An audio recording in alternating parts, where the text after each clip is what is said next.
আর নয় গ্যাস নিয়ে চিন্তা। গ্যাসবিহীন রান্নাবান্না করার জন্য আমরা আপনাদের জন্য নিয়ে আসলাম মিনি ইলেকট্রিক কুকার।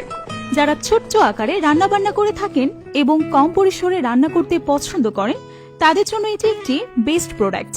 এই ইলেকট্রিক কুকার দিয়ে রান্না করতে পারবেন ভাত, মাছ, মাংস, সবজি, ডিম ভাজি, গরম পানি এবং আরো অনেক কিছু। এতে স্টিম রয়েছে যাতে আপনি অনেক কিছু সিদ্ধ করতে পারবেন। এই ইলেকট্রিক কুকারে বিল আসবে খুবই সামান্য। এই কুকার খুব সহজেই বহন করতে পারবেন। তাই আর দেরি কেন, এক্ষুনি অর্ডার করুন।